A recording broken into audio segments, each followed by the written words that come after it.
Hello and welcome back to Lord of Heroes News here on Nyris Gaming. It's been a while, 2-week vacation is over now, so we're going to get back into the swing of things. And we have our next set of featured summons coming up, so let us begin. The main focus today is going to be Fire Syphfride, who is going to be a new Fire Striker. She will be available from January 1st to February 1st, so you will have a whole 30 days to get her. Next up is going to be Water Mikhail, who is a striker as well, from January 10th to February 10th. Earth Oswald for that same 10th to 10th period. He is one of 2 Earth commanders, and he is a very good one and outputs a good bit of damage and buffs the team pretty effectively. And lastly, from 10th to 10th is Fire Rashad, who is an amazing fire sniper, one of the best applicators of immunity to the entire team in the game. So if you're needing to avoid debuffs, he is an excellent option. And as always, they will have their relic summon banners for the duration that they're available. There are New Year's resolution login rewards starting today. You can pick these up. I opened mine and it was a box that was either 30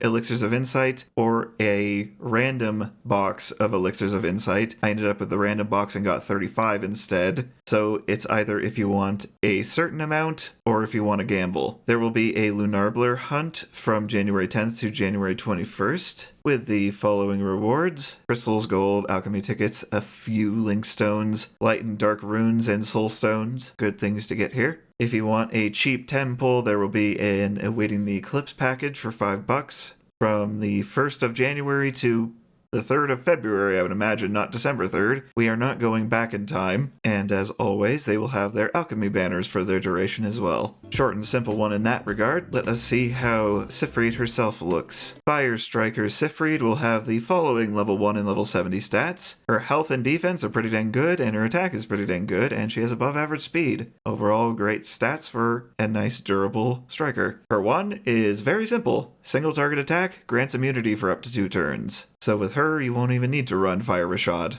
Active is a 4-turn cooldown, increases the attack of the user by 15 up to 35% at higher levels, stacking up to 7 times, fills her action gauge by 25% for every fire ally on the field, up to a max of 100%, and grants her action ready, which will give her 25% action gauge upon being hit. So she has a lot of pseudo speed. The only problem is that it's a 4-turn cooldown. I would have to look at other characters to see if we have a cooldown reduction person besides Waterlyn for fire allies specifically. I know we've gotten a couple for other elements already. And her burst, a spirit cost of 4 going down to 3, is an AoE attack dealing 500% more damage when there are fewer targets, and gains an extra turn if she is under the effects of action ready. More than one cannot be gained in a row. So this is her way of getting her cooldowns down faster, is by taking extra turns. Even then, it'll be a 3-turn cooldown with that extra turn. So she will not be able to keep this up as frequently as needed. There is one character I remembered as far as